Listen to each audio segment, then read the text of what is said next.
ओकारं बिन्दुसंयुक्तं नित्यं ध्यायन्ति योगिनः कामदं मोक्षदं चैव ओंकाराय नमो नमः।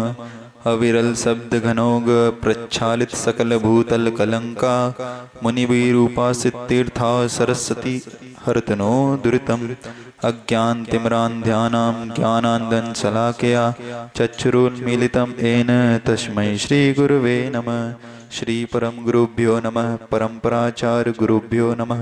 शकल कलुष विध्वंसकम श्रेयशां परिवर्धकम धर्म संबंधकम भव्य जीव मन प्रतिबोधकारकम इदं शास्त्रम श्री इष्टोपदेश नामधेयम्। अस्य मूल ग्रंथकर्तारः श्री सर्वज्ञ देवाः तदुत्तर ग्रंथकर्तारः श्री गणधर देवाः प्रतिगणधर देवाः तेषां वचोनुसारमासाद्य आचार्य पूज्यपाद देवीर्विरचितम्। मंगलम भगवान वीरो मंगलम गौतमो गणी मंगलम कुंद कुंदाद्यो जैन धर्मोस्तु मंगलम सर्वमंगल मांगल्यम सर्वकल्याणकारकम प्रधानम सर्वधर्माणां जैनम जयतु शासनम। कोटिशतं द्वादशैव कोट्यो लक्षाणशीतस्त्रधिकानि चैव पञ्चाशदष्टौ च सहस्रसङ्ख्यामेतश्च्युतं पञ्चपदं नमामि। अर्हन्त भासियत्थं गणहरदेवीं गन्त्यं सम्मं प्रणमामि भक्तियुक्तो सुदनाणमहो वहिं शिरसा। इच्छामि मन्ते सुद्भक्ति काउसो कौतुसालोचम् अंगो वंगपैणै पाहुडपर्यम्य सुत्पर्माणि ओक्पुग्गवैचूलिया चैव सुतत्तय दुदमकायं स्याणिच्कालम् अंचेमि पूज्येमि बन्धामि नमंसामि। दुख खो कम खो बोहिलाओ सुवैगमनम समाहि मरणम जिनगुण संपत्ति हो दुमज्जम। नमोस्तु अतः प्राणिक स्वाध्याय वेलायां श्रीमद् आचार्य भक्ति काय सर्गम करोम्यहम्।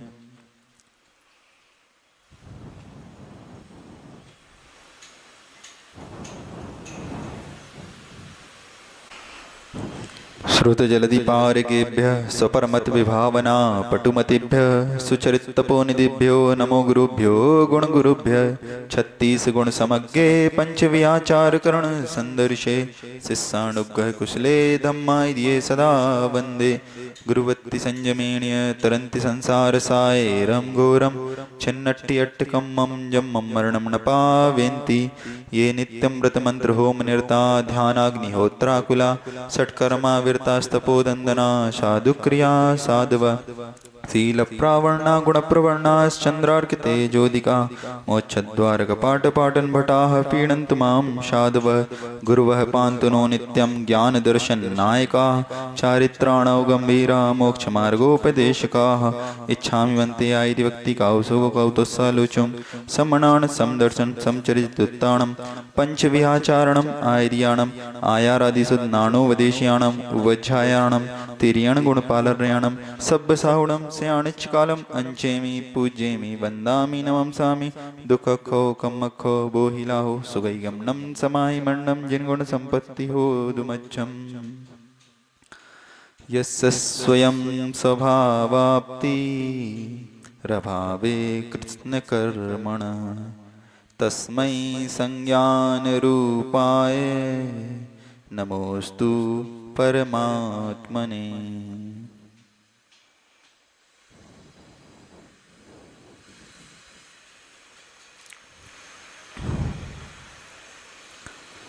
अनादिकाल से भटकता हुआ यह जीव स्वभाव की प्राप्ति के लिए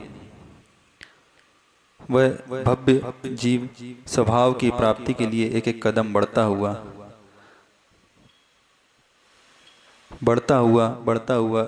प्रतिदिन गुरु उपदेश से श्रद्धान के माध्यम से अपनी अभीष्ट की ओर लक्ष्य की ओर बढ़ता जा रहा है। उसका उद्देश्य है जन्म मरण की श्रृंखला को तोड़ना। लेकिन वह श्रृंखला कैसे टूटेगी, तो इसके लिए सर्वप्रथम आवश्यक है श्रद्धान।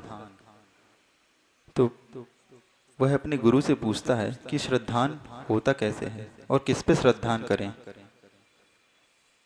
तब गुरु उसे बताते हैं कि जिस तत्व जिस पदार्थ का जो स्वरूप है उस पदार्थ को उसी रूप में जानना यह सम्यक दर्शन कहलाता है।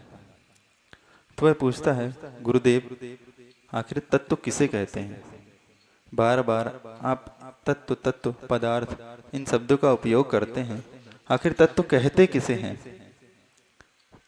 तब गुरुदेव उत्तर देते हैं, तस्य भावम तत्वम, अर्थात जिसका जो भाव होता है, जिसका जो स्वभाव होता है, उसे तत्व कहते हैं।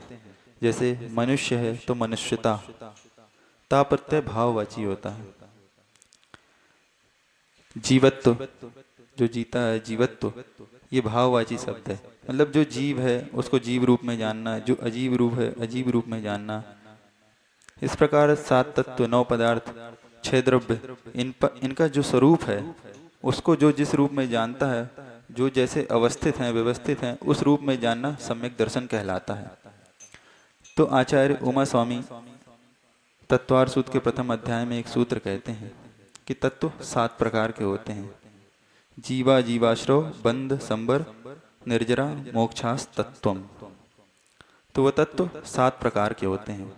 जीव तत्व, अजीव तत्व, आश्रव तत्व, बंध तत्व, संबर तत्व, निर्जरा तत्व और मोक्ष तत्व। तो सर्वप्रथम अपन जानेंगे कि जीव तत्व किसे कहते हैं। तो जीव का स्वरूप क्या है?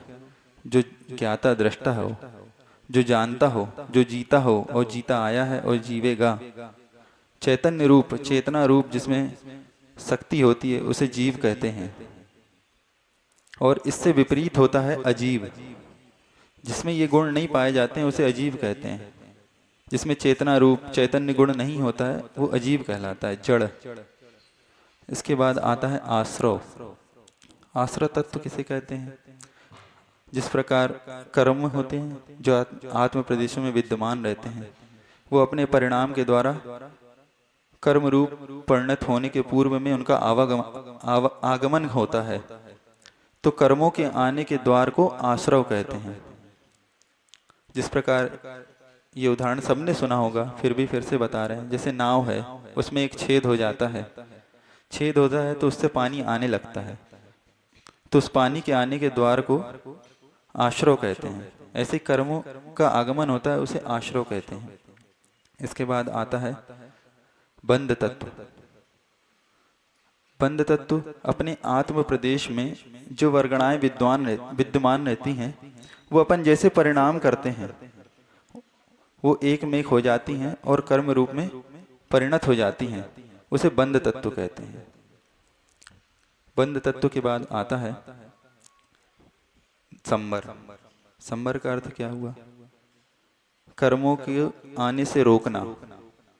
जो कर्म अपन बांध रहे हैं उनको रोक देना, वो संबर कहलाता है। वही नाव में जैसे पानी आ रहा है, उस छेद को आप बंद कर दोगे तो उसे संबर कहते हैं। संबर के बाद आता है निर्जरा तत्व। निर्जरा अर्थात कर्मों का एक देश क्षय हो जाना या निकल जाना। जैसे डाल में से फल गिर जाता है, अब वो वापस नहीं जुड़ेगा। इसी प्रकार जो कर्म आत्मा से निकल गए हैं, अब वो वापस लौट के नहीं आएंगे, वो खिर गए हैं, उसे निर्जरा तत्व कहते हैं। और निर्जरा भी 2 प्रकार की बताई गई हैं, सविपाक निर्जरा और अविपाक निर्जरा। सविपाक निर्जरा किसको कहते हैं?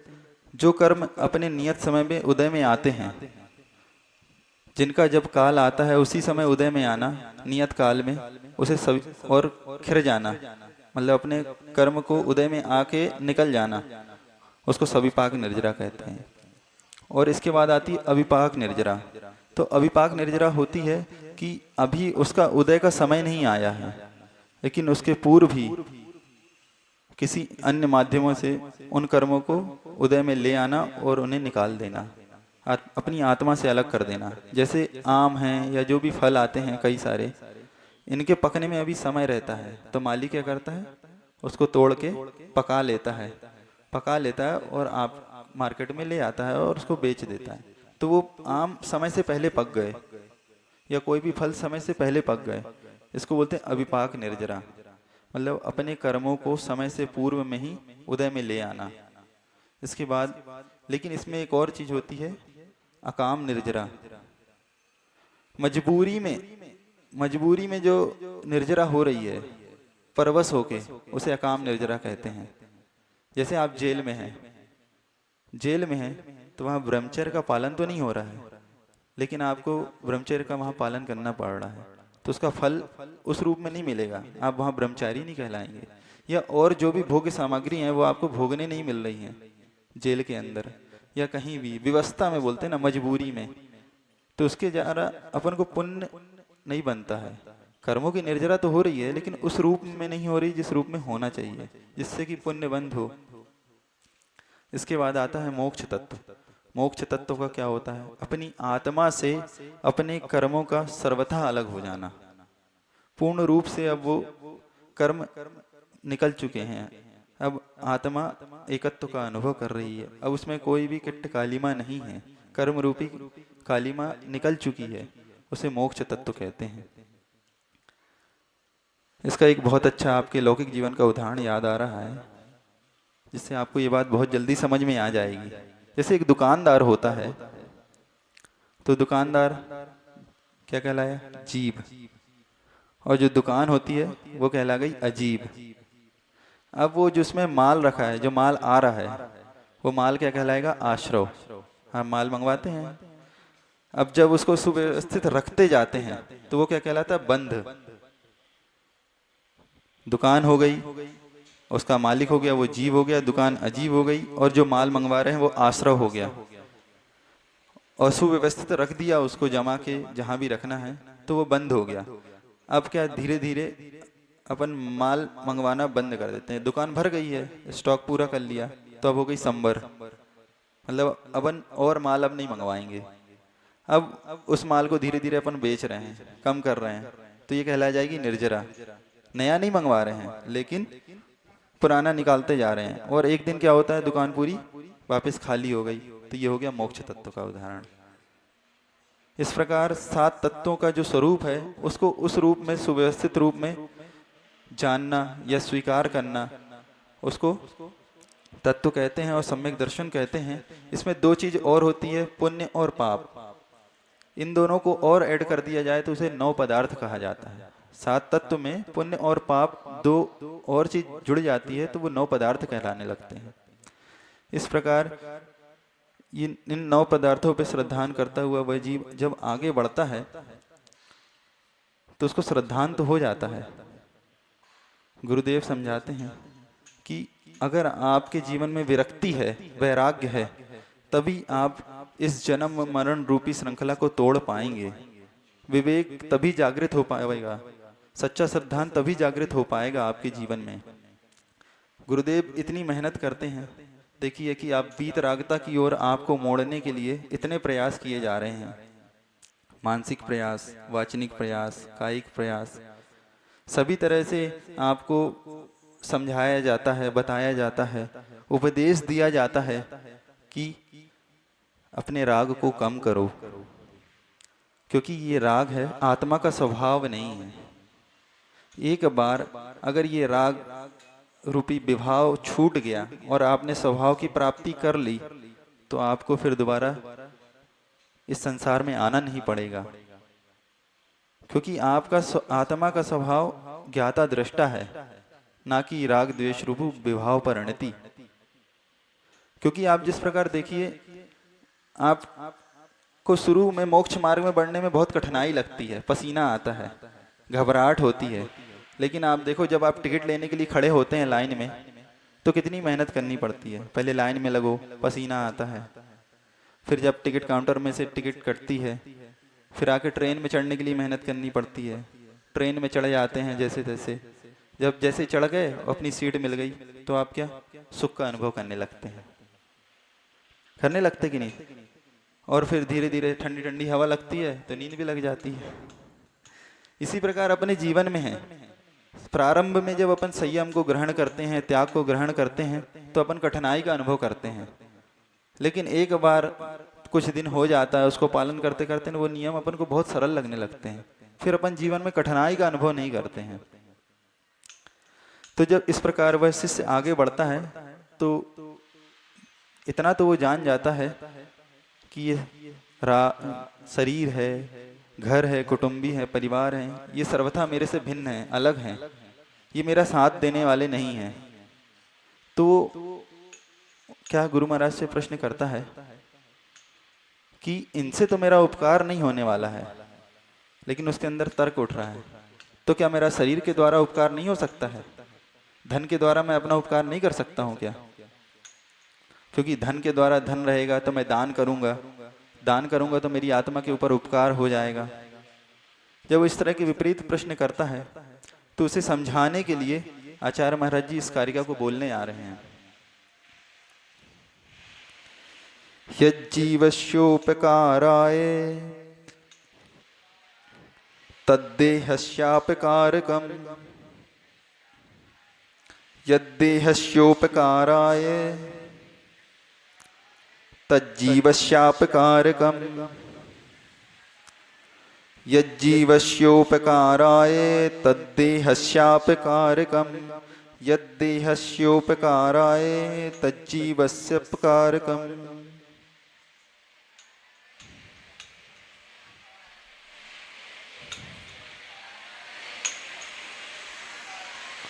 इसकी हिंदी भी पढ़ लेते हैं जो आचार्य महाराज जी ने अनुवाद किया है।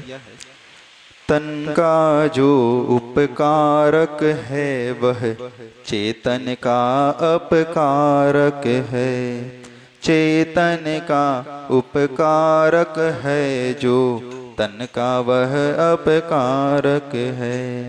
सब शास्त्रों का सार यही है, चेतन का उद्धार करो, अपकारक से दूर रहो तुम, तन का कभी न प्यार करो।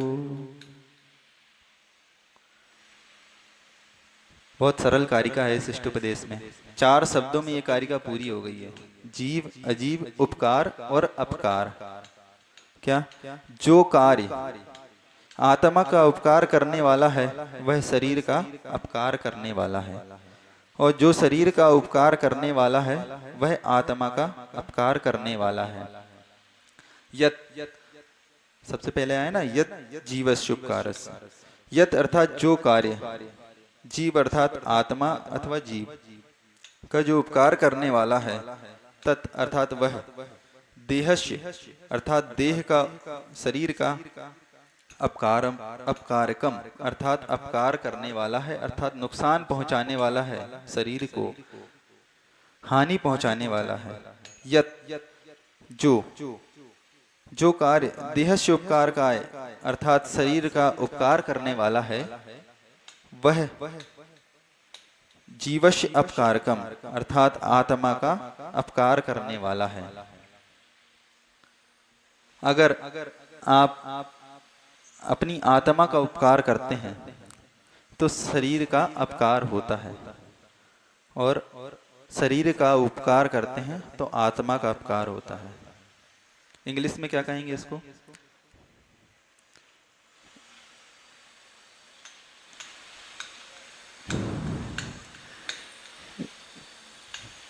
if any action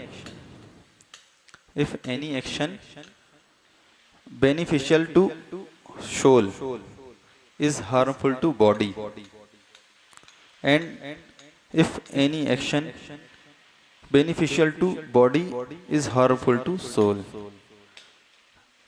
अर्थात जो क्रिया, जो कार्य शरीर को सुख पहुंचाता है, उसको लाभ पहुंचाता है, वो आत्मा को दुख पहुंचाता है, उसके लिए नुकसानदायक होता है। और जो कार्य आत्मा को सुख पहुंचाता है, लाभ पहुंचाता है, वह शरीर के लिए दुख पहुंचाता है, कष्ट पहुंचाता है। बहुत अच्छा उदाहरण इसका याद आ रहा है। जैसे आप बीमार होते हैं, मान लो आपको डायबिटीज हो गई, तो अब डॉक्टर क्या बोलेगा कि अब घी शक्कर इसको नहीं खाना, ये आपके शरीर के लिए नुकसानदायक है। लेकिन क्या खाना? तो बोलता है करेला खाना, मेथी खाना, नीम का जूस पीना। तो ये क्या? ये आपके बीमारी के लिए उपकारक है। लेकिन जीव को तो ये अच्छा नहीं लगता, जीव को नीम, करेला, मेथी ये अच्छी नहीं लगती। तो जीव के लिए तो क्या उपकारक है? जीव के लिए तो ये उपकारक हो गया, घी, दूध, गुड़, शक्कर, ये उसको अच्छा लगता है। लेकिन वो है अपनी बीमारी के लिए अपकार करने वाला है, नुकसान देने वाला है। अपन प्रति समय क्या अपने शरीर के विषय में सोचते रहते हैं। आत्मा की ओर दृष्टि अपनी बहुत कम होती है। कोई भी क्रिया होती है अपने शरीर के लिए होती है। आप देखिए, व्यापार कर रहे हैं तो क्यों? अच्छे से हम रह सकें, अच्छा भोजन कर सकें, अच्छी सुख सुविधाएं रहें हमारे जीवन में। कभी ये नहीं सोचते हैं कि हमारी आत्मा को सुख प्रदान हो। कोई भी क्रिया होती है ये शरीर के लिए होती है, जबकि इसकी पूर्व की गाथा में बता के आए हैं कि शरीर सर्वथा अशुचि है, नौ मल द्वार से भरा हुआ है। इसके अंदर इतनी घृणित वस्तुएं पड़ी हैं कि जिसको अपन देख लेते हैं तो अपन को उल्टी आ जाती है, ग्लानि आ जाती है। रोड में अगर किसी का एक्सीडेंट हो गया है, थोड़ा सा खून पड़ा है, मांस निकला पड़ा है, तो अपन तुरंत अपनी नाक से कोड़ लेते हैं, थूकने लगते हैं। होता है कि नहीं ऐसा आपके जीवन में? लेकिन फिर भी अपन इसे सजाते संवारते रहते हैं। और एक जिसका वृत्त, जिसकी मन विरागता की ओर बढ़ गया है, उसकी दृष्टि आत्महित की ओर बढ़ जाती है। जैसे आप देखिए कि एक मुनि महाराज भी जीवन यापन करते हैं और आप भी जीवन यापन करते हैं। कितना अंतर रहता है। आपके बीच में से उठ के वो मुनि महाराज यहाँ तक ऊपर तक मतलब ऊपर आ जाते हैं और मुनि महाराज बन जाते हैं। क्या उनके पास सुख सुविधाओं का अभाव था? नहीं। आपकी मान्यता और उनकी मान्यता में कितना अंतर होता है। जब अपने जीवन में वैराग्य आ जाता है, त्याग आ जाता है, क्योंकि वस्तुतः आत्मा का उपकार किसके द्वारा होता है? जिन चीजों से शरीर का उपकार हो रहा है उससे आत्मा का अहित ही होता है। अगर आप अपने शरीर को हष्ट पुष्ट बनाएंगे तो आत्मा आपकी दुबली पतली होती जाएगी, और आप अपने आत्मा को हष्ट पुष्ट बनाएंगे तो आपका शरीर दुबला होते जाएगा। जैसे आपको कभी कोई रोग होता है, क्या शिष्ट हो गई, तो आपका मोटापा बढ़ते जाता है, लेकिन आप उसमें खुश नहीं होते हैं और आत्मा दुख का अनुभव करते रहती है। लेकिन जैसे ही आपकी ऑपरेशन हुआ और वो शिष्ट बाहर हो गई, तब आपका शरीर वापस दुबला हो जाता है, आत्मा सुख का अनुभव करने लगती है। तब आपको दुख नहीं होता कि मेरा शरीर दुबला हो रहा है। तब आपको दुख होता है कि मेरा शरीर दुबला हो रहा है? नहीं होता। क्यों? क्योंकि उसमें से रोग दूर हो गया।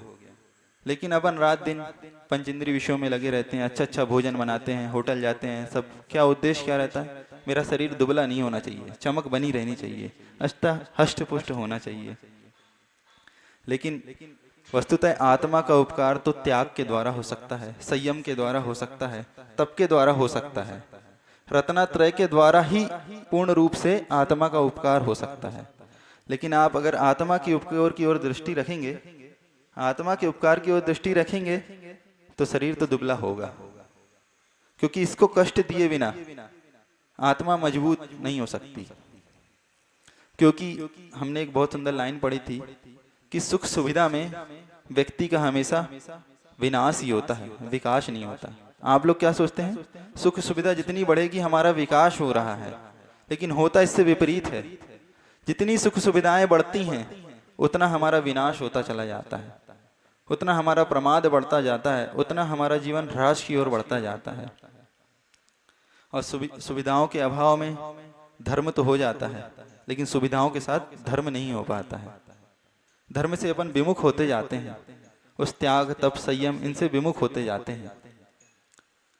बहुत अच्छा सूत्र याद आ रहा है, आचार्य उमा स्वामी ने लिखा है,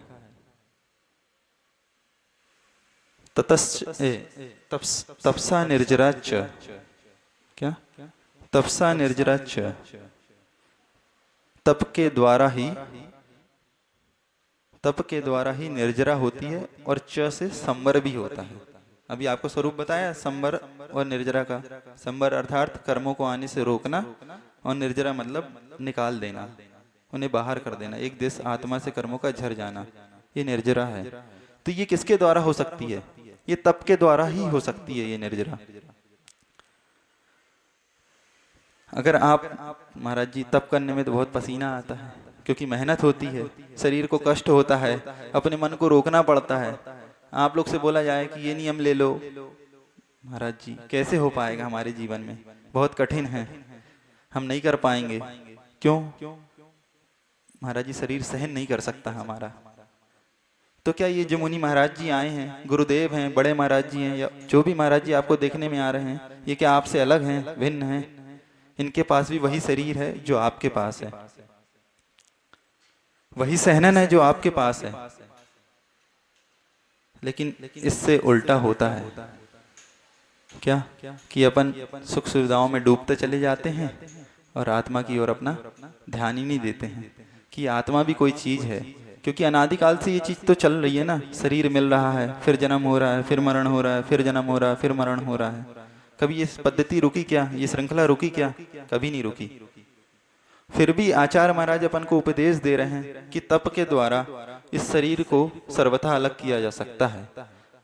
क्योंकि आत्मा का स्वभाव ज्ञायक स्वभाव है, ये अकेली है, शरीर इसके साथ अभी जुड़ा हुआ है, ये विभाव रूप में है, ये पर्याय बुद्धि है। वस्तुतः आत्मा तो अकेली है।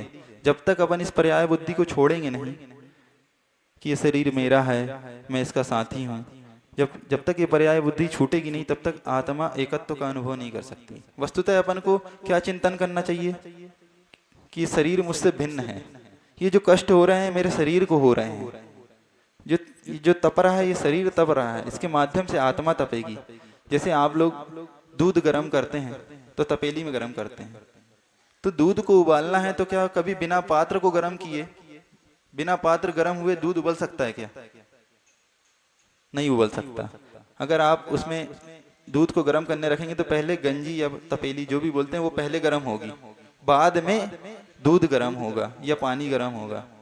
और जब वो अधिक गर्म होते जाएगा तो धीरे धीरे मावा आप चलाते रहेंगे, धीरे धीरे वो अग्नि के संयोग से आके मावा बन जाता है। इसी प्रकार अपना जीवन है, जितना अपन तप, त्याग, तपस्या, संयम इसके द्वारा इस शरीर को तपाएंगे तो वैसे ही शुद्ध आत्म तत्व की प्राप्ति हो जाएगी। जैसे सोना होता है या कोई भी धातु होती हैं, जब ये निकलती हैं तो इनसे आप वस्त्र नहीं, आभूषण नहीं बना सकते। इनको पहले तपाया जाता है, हाई टेम्परेचर में मेल्ट किया जाता है, और एक बार नहीं 16 बार जब सोने को तपाया जाता है तब उसमें से शुद्ध स्वर्ण की प्राप्ति होती है। ऐसे ही जब अपने शरीर को रत्नत्रय के माध्यम से अपन तपाते हैं, त्याग के माध्यम से तपाते हैं, संयम के माध्यम से तपाते हैं, तब जाके शुद्ध आत्म तत्व की प्राप्ति होती है। जैसे कि एक लाइन बहुत अच्छी याद आ रही है, परिस्थिति नहीं मन है स्थिति बदलिए, परिस्थिति बदल जाएगी। आप लोग हमेशा परिस्थिति को लेकर रोना रोते रहते कि हमारी परिस्थिति ऐसी नहीं है, हम नहीं कर सकते। जबकि आप अपनी मन स्थिति, जिसको बोलते हैं संकल्प, अगर जीवन में एक बार संकल्प आ जाता है तो अपन हर परिस्थिति को झेल लेते हैं, फेस कर लेते हैं। मन स्थिति बदली तो परिस्थिति अपने आप बदल जाती है, इसमें समय नहीं लगता। क्योंकि यहाँ जो मुनि महाराज जी बने हैं इनकी भी यही परिस्थिति थी जो आपकी है, लेकिन उन्होंने मन स्थिति को बदला, तब जाके इस परिस्थिति पे वो आ पाए हैं। जितने भी आज तक मुक्त हुए हैं, सिद्ध हुए हैं, उन्होंने परिस्थिति को नहीं देखा है। जब तक उनके अंदर वैराग्य नहीं आया है तब तक वह ऊपर नहीं उठ पाए हैं।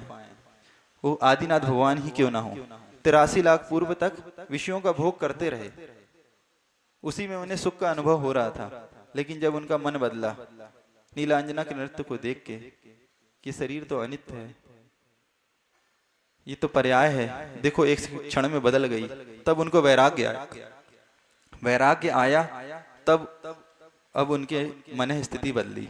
मन स्थिति बदली तो अब क्या, पुनः परिस्थिति बदल गई उनकी। अब वो वन की ओर जा रहे हैं, वन की ओर जाके दीक्षित होते हैं और तब करके मुक्त हो जाते हैं। ऐसे ही आप क्या सोचते हैं, जो मुनि महाराज हैं इनका शरीर अलग है क्या? वही शरीर है। वो भी बड़े बड़े घरों में रहते थे, लेकिन गुरुदेव के दर्शन करके या फिर उनके मन में वैराग्य का अंकुरण फूटा तो उस घर को छोड़ के यहाँ आ गए। वो कितने वो कोई त्याग करते थे क्या? छोटे छोटे त्याग से एक दिन इतने बड़े त्याग को कर लिए। आप भी त्याग करते हैं, लेकिन उन्होंने भी त्याग किया, सब कुछ छोड़ दिया। वो भी 4 टाइम खाते थे, 10 टाइम खाते थे, लेकिन अब 1 टाइम खा रहे हैं। अंतर आ रहा क्या? आपका भी शरीर, हमारा भी शरीर। वो भी स्कूटर, कार, प्लेन, सब ट्रेन में सफर करते थे, अब पैदल चल रहे हैं। उनका भी शरीर है, सहनन है।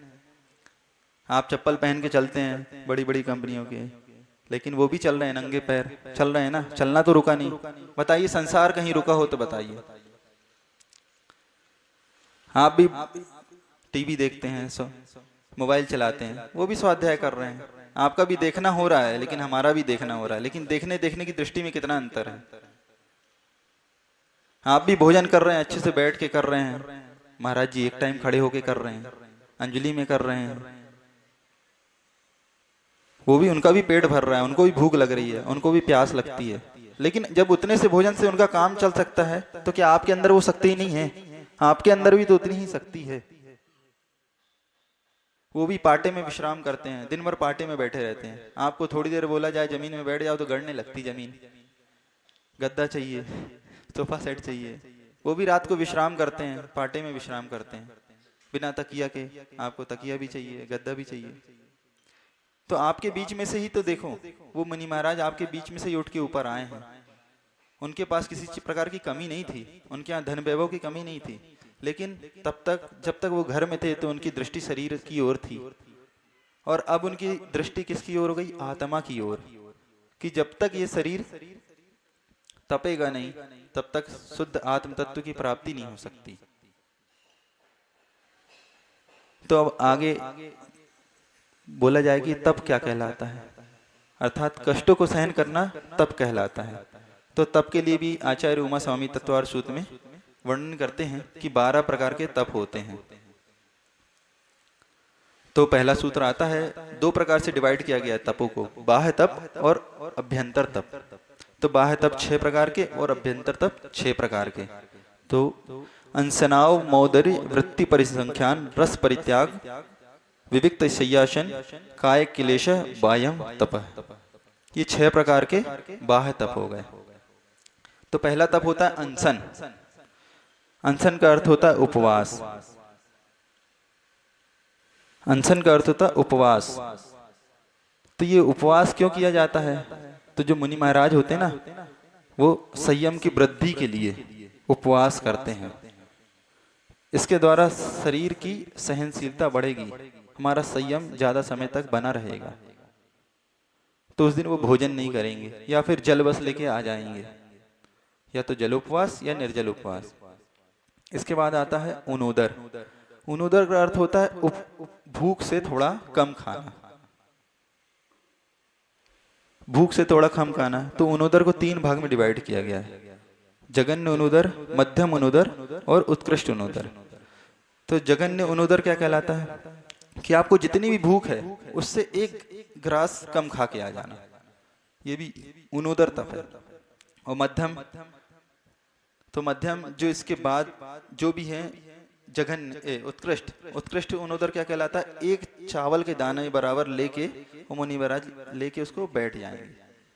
तो जघन्य और उत्कृष्ट के बीच की जो है वो सब मध्यम उनोदर कहलाते हैं। कितना? मात्र 1 दाना लेके बैठ जाएंगे, आहार पे भी निकलेंगे। देखो आप बोलोगे कि इससे अच्छा तो महाराज जी उपवास कर लेते, 1 दाना लेके आ गए, क्या मतलब? लेकिन वो भी अपनी क्षुधा को सहन करने की बात है, ये तप है। तो ये उनोदर ये क्यों होता है?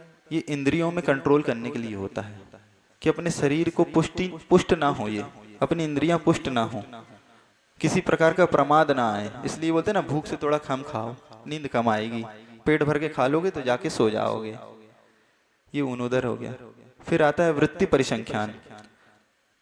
वृत्ति परिसंख्यान अर्थात मुनि महाराज जब आहार के लिए निकलेंगे तो अपने मन में कोई एक विधि ले लेंगे, कोई संकल्प बोलते हैं जिसको आप लोग विधि बोल रहे हैं, संकल्प ले लेंगे कि मुझे ये ऐसा कुछ देखने में आ गया, ये मिल गया तो मैं आहार करूंगा, अन्यथा लौट के आ जाऊंगा। तो ये जो तप होता है ये वृत्ति परिसंख्यान। ये क्यों किया जाता है? तो ये आशा की निवृत्ति के लिए, मतलब अपने मन में आशा, कोई निराशा नहीं होगी, मिलेगा तो लेंगे, नहीं मिलेगा तो ऐसे ही आ जाएंगे। उसमें कोई हर्ष विषाद नहीं होगा कि महाराज जी को आज विधि नहीं मिली तो दिन भर गुस्सा हो रहा है, चिल्ला रहे, ऐसा नहीं। विधि क्यों ली गई थी? अपने मन को शांत करने के लिए, कि मिल गई तो ठीक है, नहीं मिली तो आके धर्म ध्यान करेंगे, कल फिर देखेंगे। तो ये हो गया वृत्ति परिसंख्यान। फिर होता है रस परित्याग। घी, गुड़, घी, शक्कर है, दूध, दही इत्यादि जो 60 रस हैं, इनका किसी का भी या सभी रसों का त्याग या एक दो रस का त्याग या शक्ति अनुसार जो भी त्याग करते हैं, इस प्रकार रस का त्याग करना ये रस परित्याग होता है। ये भी इंद्रियों को संयमित करने के लिए किया जाता है। अब फिर क्या आता है विविक्त संयासन, अर्थात स्वाध्याय और ध्यान के लिए आसन को एकाग्रता लाके एक जगह बैठ जाना। ध्यान में बैठ जाते हैं मुनि महाराज एक आसन में 24 घंटा, 48 घंटा, 52 घंटा। इस प्रकार स्वाध्याय की सिद्धि के लिए या ध्यान की सिद्धि के लिए ये विविक्त शय्यासन किया जाता है। इसके बाद आता है काय क्लेश तप। काय क्लेश क्या तप होता है कि अब जो मुनि महाराज जी होते हैं अपने शरीर को दुख पहुंचाने के लिए, आप लोग क्या सोचते हैं अपने शरीर को सुख मिले ऐसा त्याग करना है, ऐसा तप करना है। और मुनि महाराज इसके विपरीत जो तप करते हैं अपनी आत्मा को तपाने के लिए और शरीर को दुख देने के लिए। शीत ऋतु में नदी के किनारे बैठ जाएंगे तो ठंडी लगेगी, बरसात में पेड़ के नीचे बैठ जाएंगे तो जो बूंद गिरती है टप टप ऐसा लगता है जैसे छर्रे लग रहे हों। गर्मी में शिला के ऊपर बैठ जाएंगे, तपती शिला पे तेज धूप, सीधा सूर्य की चिड़चिड़ाती धूप अपने शरीर पे पड़ रही। सूर्य की ओर पीठ करके नहीं बैठते, वो सूर्य की ओर मुख करके बैठते हैं। तो इस तरह वो अपने शरीर को दुख देते हैं। क्यों? अपनी आत्मा को पुष्ट बनाने के लिए, मजबूत करने के लिए। तो इस प्रकार की ये बाह्य तप हो गए, ये मुनि महाराज करते हैं। लेकिन ये संसारी प्राणी है ना, ये भी 12 प्रकार के तप करता है। 6 प्रकार के बाह्य तप आप लोग भी करते हैं, लेकिन आप लोगों ने कभी ध्यान नहीं दिया होगा। जैसे आप लोग को कोई बीमारी हो गई, क्या जैसे टाइफाइड हो गया, अब डॉक्टर क्या बोल रहा है आपके लिए अन्न जहर है, आप अन्न नहीं ले सकते, आपको 1 महीने तक भूखा रहना पड़ेगा, क्योंकि आपके शरीर में अन्न जहर का काम कर रहा है। तो ये क्या मोह रूपी राजा का या आप लोग का अनशन तप हो गया। अब ये तो पहला तप आप लोग ने कर लिया। अब मान लो आपको अजीर्ण हो गया, कोई तकलीफ हो गई, उल्टी हो रही या कोई भी एसिडिटी हो रही, तो अब क्या बोलते हैं डॉक्टर, क्या बोलता है आप भूख से थोड़ा कम खाना, जिससे आपको अच्छा महसूस होते रहे। क्योंकि अगर आप ज्यादा खा लेंगे तो अनईजी महसूस होगा। तो आप इस तरह ऊनोदर तप का भी पालन कर लेते हैं। करते कि नहीं आप लोग? ऊनोदर तप हो गया। अब फिर वृत्ति परिसंख्यान आता है इसके बाद। तो वृत्ति परिसंख्यान क्या, आपको बीमारी हुई तो आप संकल्प करके जाते हैं इस डॉक्टर के पास जाना है, वो मिलेगा तो उसको ही दिखाएंगे, दूसरे को नहीं दिखाएंगे। इस हॉस्पिटल में जाना है, इस शहर में जाना है। इस तरह आप भी विधि लेके निकल जाते हैं अपनी बीमारी को दूर करने के लिए। ये आपका हो गया वृत्ति परिसंख्यान नाम का तप। इसके बाद रस परित्याग। मान लो आपको पथरी हो गई, डायबिटीज हो गई, कोई भी, तब डॉक्टर क्या बोलता है तली चीजें नहीं खाना है, दूध नहीं लेना है। इस प्रकार जो भी रस का त्याग करने बोलता है तो आप रस का त्याग कर देते हैं। तो इस तरह आपका रस परित्याग तब भी पालन हो गया। लेकिन कितना अंतर है, आप अपने स्वास्थ्य के लिए ये त्याग कर रहे हैं, स्वार्थ के लिए त्याग कर रहे हैं, लेकिन वो मुनि महाराज अपने आत्मा को पुष्ट बनाने के लिए कर रहे हैं और शरीर को कष्ट देने के लिए ये त्याग कर रहे हैं। तो रस परित्याग। इसके बाद क्या आता है विविक्त शय्यासन। फिर आपका पैर टूट गया, हाथ टूट गया, या कोई और बड़ी बीमारी हो गई, अब आप बिस्तर में पड़े रहते हैं, महीनों पड़े रहते हैं, कोई तकलीफ नहीं। अभी आपको बोल दिया जाए कि थोड़ा देर 1 घंटे यहीं बैठे रहो, नहीं महाराज जी, झुंझुनी आ जाती है, बैठा नहीं जाता है, शरीर दुखता है, कमर दुखती है, इतने बहाने रहते हैं। लेकिन कोई बीमारी हो जाए, कमर में दर्द हो गया, अब डॉक्टर ने बोला बेड रेस्ट, तो आप लेटे रहेंगे, इस एक आसन में रहेंगे पूरे 24 घंटे, 48 घंटे, महीनों तक बेड रेस्ट चल रहा है। तो यह आपका विविक्त शय्यासन हो गया। अब काय क्लेश। काय क्लेश तप हो गया। तो ये काय क्लेश तप कैसे होगा आप लोग का, कि अब डॉक्टर ने क्या बोला है कि आपको धूप लेनी पड़ेगी, क्योंकि शरीर में आपके विटामिन डी की कमी हो गई है। ठीक, तो आप धूप में बैठे रहते हैं, इससे थोड़ी एनर्जी आएगी। या फिर आपके शरीर में गर्मी बढ़ गई है तो आप हवा में बैठे रहते हैं, या फिर बरसात के पानी में मुंह धो लेते हैं, या कुछ भी कर लेते हैं। इस प्रकार आपका ये काय क्लेश तप हो गया। इस प्रकार अपन मोह के अधीन होके, इस शरीर के अधीन होके, राग द्वेष के अधीन होके इस तरह के 6 तप हमेशा पालन करते रहते हैं। लेकिन कभी भी आत्महित के लिए अपन सभी ने इन तपों को नहीं अपनाया। आत्महित के लिए आत्मा की ओर दृष्टि करके उस पर उपकार करने के लिए इन तपों को नहीं अपनाया। लेकिन वो मुनि महाराज होते हैं जो रत्नत्रय के धारी होते हैं, वो आत्मा की ओर दृष्टि करके और शरीर को दुख पहुंचाने के लिए इन बाह्य तप को करते हैं। इसलिए वो सुख का अनुभव कर रहे हैं और आप दुख का अनुभव कर रहे हैं। दिखने में आपको क्या लग रहा है कि मुनि महाराज को कितना कष्ट हो रहा होगा, दुख हो रहा होगा, और हमें क्या लगता है कि आप इस सुख सुविधाओं में कितना कष्ट का अनुभव कर रहे हो। हमें यहाँ सुख महसूस हो रहा है और आपको वहाँ दुख, वहाँ सुख महसूस हो रहा है, लेकिन दोनों की दृष्टि में कितना अंतर है। अब बात आती है अभ्यंतर तप की। ये भी 6 प्रकार के होते हैं। तो ये इसके लिए भी आचार्य उमा स्वामी ने तत्वार्थ सूत्र में एक सूत्र दिया है, प्रायश्चित, विनय, वैयावृत्त, स्वाध्याय, व्युत्सर्ग, ध्यानान्यत्रम। ये 6 प्रकार के अभ्यंतर तप हैं। क्या? प्रायश्चित है, विनय है, वैयावृत्त है, स्वाध्याय है, व्युत्सर्ग है अर्थात कायोत्सर्ग है, और ध्यान है। अपने किए हुए जो कार्य हैं उनमें जो दोष लग जाते हैं उनको धोने के लिए प्रायश्चित किया जाता है। दोषों को दूर करने के लिए ये प्रायश्चित तब बताया गया है।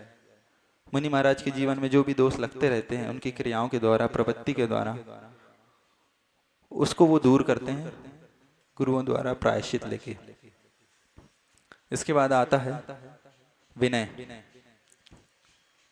जो गुणी जन रहते हैं, जो देवशास्त्र गुरु रहते हैं, अपने से ज्येष्ठ और श्रेष्ठ रहते हैं, गुणों में अधिक रहते हैं, उनके प्रति जो अनुराग होता है, जो विनय होती है, जो आदर होता है, सत्कार होता है, उसको विनय कहते हैं। ये अभ्यंतर तप में रखा गया है।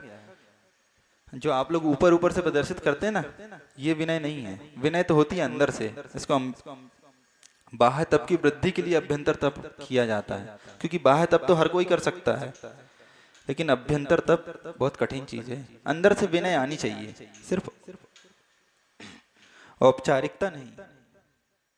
तो विनय के बाद आता है स्वाध्याय। ज्ञान, भावना, आलस्य त्याग है स्वाध्याय। ज्ञान को ग्रहण करने के लिए प्रमाद को छोड़कर जो ज्ञान को ग्रहण किया जाता है उसको स्वाध्याय कहते हैं। स्वाध्याय के बाद आता है व्युत्सर्ग, कायोत्सर्ग। शरीर से, देह से ममत्व त्याग कर मुनि महाराज हाथ पे हाथ रखकर या दोनों हाथों को नीचे ढीला छोड़ के खड़े हो जाते हैं। तो ये कायोत्सर्ग नाम का तप है। इसके बाद आता है ध्यान। आत्मा, शुद्ध आत्म तत्व की सिद्धि के लिए किसी एक चीज में अपने आप को नियंत्रित, मन वचन काय की चेष्टा को नियंत्रित किया जाता है तो उसे ध्यान कहते हैं। एकाग्र चिंतो निरोध ध्यान। एक चीज में अपने चित्त को टिकाना, मन को टिकाना, ये ध्यान कहलाता है। इस प्रकार आत्म कल्याण के लिए, शुद्ध आत्म तत्व की प्राप्ति के लिए मुनि महाराज ध्यान करते हैं। वैयावृत्ति छूट गई। इसमें एक वैयावृत्ति अभ्यंतर तप है। क्या? स्वयं के लिए और दूसरों की सेवा के लिए, अपने तप में वृद्धि के लिए, अपने अंदर गुणों की वृद्धि के लिए दूसरों की सेवा की जाती है। जो रुग्ण होते हैं, जिन्हें किसी प्रकार का रोग हो जाता है, उनका उपचार करना, उनकी सेवा करना, उनका ध्यान रखना, ये वैयावृत्ति कहलाता है। इस प्रकार ये अभ्यंतर तप मुनि महाराज निरंतर करते रहते हैं। जरूरी नहीं है ऊपर से हाथ पैर दबाना भी वैयावृत्ति है। उनके लिए संयोजना बनाना ये भी वैयावृत्ति है। अनुकूल वातावरण पैदा करना वैयावृत्ति है। अगर मुनि महाराज जी पढ़ रहे हैं तो उन्हें डिस्टर्ब नहीं करना, ये भी एक वैया वृत्ति है। तो ये वैया वृत्ति सिर्फ बाहर की नहीं होती है, अंतरंग से भी होती है और अंतरंग के लिए होती है। लेकिन अब बात आती है, आप लोग भी अभ्यंतर तप करते हैं, ये 6 प्रकार के निरंतर चलते रहते हैं।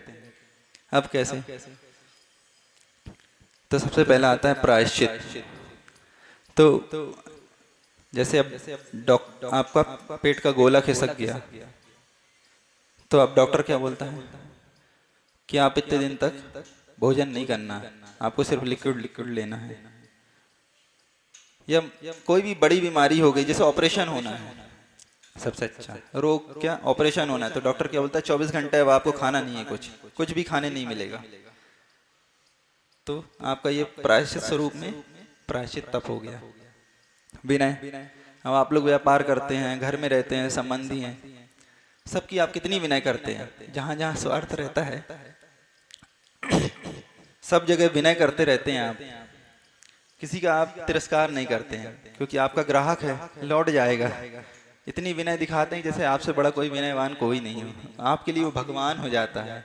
भगवान के सामने इतनी विनय नहीं दिखाते जितनी ग्राहक के सामने दिखाते हैं।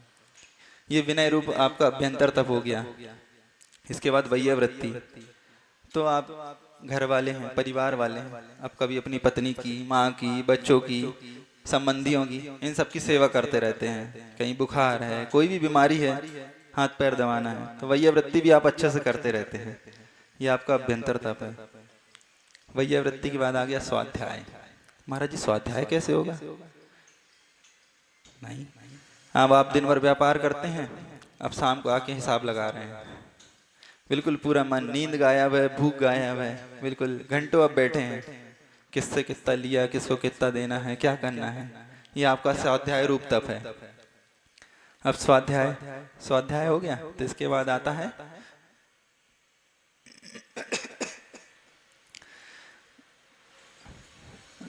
नहीं, ध्यान नहीं आएगा, पहले आएगा व्युत्सर्ग अर्थात काय उत्सर्ग। अब आपको बिजनेस करना है, या महिलाएं तो भोजन बनाती हैं, अब घंटों खड़ी रहेंगी, आपका ध्यान ही नहीं जाएगा, शरीर छोड़ के वो भोजन बनाने में ध्यान है। और आप व्यापारी हैं तो खड़े रहेंगे घंटों, उसको सब दिखाते रहेंगे, उससे पैसे लेते रहेंगे, सुबह से शाम तक खड़े रहेंगे, शरीर से कोई दर्द भी नहीं हो रहा, कुछ नहीं हो रहा, बिल्कुल मोह छूट गया हो जैसे शरीर से। यह आपका काय उत्सर्ग नाम का अभ्यंतर था। अब आता है ध्यान। तुम्हारा जी ध्यान कैसे होगा? ध्यान ऐसे होता है कि जब आप अपने मोबाइल में लगे रहते हैं, तब आपको पता ही नहीं है कि आपके बगल से कौन गुजर गया, कौन आके चला गया, किसने क्या बोला, कुछ होश हवास ही नहीं। इतने तल्लीन रहते हैं, बिल्कुल एकाग्र होकर उस कार्य को करते रहेंगे, मोबाइल में जो भी कार्य करते रहेंगे, पता ही नहीं है। वहां से माँ कुछ बोल रही तो कुछ सुनाई नहीं दे रहा, पापा कुछ बोल रहे तो नहीं सुनाई दे रहा, बच्चा कुछ बोल रहा तो नहीं सुनाई दे रहा, बिल्कुल लवन एकाग्र उस ध्यान में लगे हुए। इस तरह के अपन ये मिथ्या ध्यान, मिथ्या तप 6 प्रकार के बाह्य और बाह्य, ये अपन अनादिकाल से करते आ रहे हैं। इसलिए आज तक अपन को शुद्ध आत्म तत्व की प्राप्ति नहीं हुई है, और इसके द्वारा अपनी आत्मा का अपकार ही होता आया है। देह का तो उपकार हुआ, लेकिन आत्मा का अपकार हुआ है। बस अपन को अपने जीवन में मोह के वशीभूत होकर इस तरह के अब तप नहीं करना है। तप कैसे करना है? जैसे कि मुनि महाराज कर रहे हैं। इस रत्न अपने जीवन का एक लक्ष्य होना चाहिए कि मैं भी अपने जीवन में कब रत्नत्रय को धारण कर पाऊं, कब इस जन्म मरण से छूट जाऊं, इस शरीर से मेरा आत्म तत्व सर्वथा पृथक हो जाए। अपनी आत्मा के लिए चाहे कुछ भी करना पड़े, कुछ भी छोड़ना पड़े, किसी से भी रिश्ता तोड़ना पड़े, कितने भी कष्ट उठाना पड़े, लेकिन हमेशा इस शरीर का उपयोग अपनी आत्मा की वृद्धि के लिए, उसको पुष्ट बनाने के लिए करना चाहिए, ना कि भोगों के लिए, धन के लिए। इस प्रकार जब अपने जीवन में हम ये लक्ष्य बना लेते हैं तो रत्नत्रय की ओर अपन बढ़ने लगते हैं। फिर अपन को मोक्ष मार्ग में किसी प्रकार की कठिनाई नहीं होती है। क्यों? क्योंकि अपन ने अपने मन को बना लिया है, अपने जीवन में संकल्प आ गया है। आप लोगों ने मन बनाया यहाँ आने का, प्रवचन स्वाध्याय सुनने का, तो आप बैठे हैं। लेकिन वही दूसरे लोग हैं जो यहाँ नहीं आ रहे हैं, जो नहीं आ पा रहे हैं, वो कष्ट का अनुभव कर रहे हैं। क्यों? कि अब कौन वहां जाए, महाराज जी के पास जाएंगे, 1 घंटे खराब होंगे, शरीर दुखेगा, हमारा व्यापार नष्ट होगा, तो वो रात दिन शरीर के पोषण में, घर के पोषण में, धन वैभव के पोषण में लगे हैं। लेकिन जो सम्यक दृष्टि होता है उसको क्या लगता है कि मैं कब आत्म कल्याण कर लूं। एक बहुत अच्छी बात पढ़ी थी, जो सम्यक दृष्टि होता है वो इन संसार में रहते हुए भी, संसार में उदासीनता का अनुभव करते हुए भी इन कार्यों को करता है, लेकिन कैसे? कर्तव्य रूप में करता है।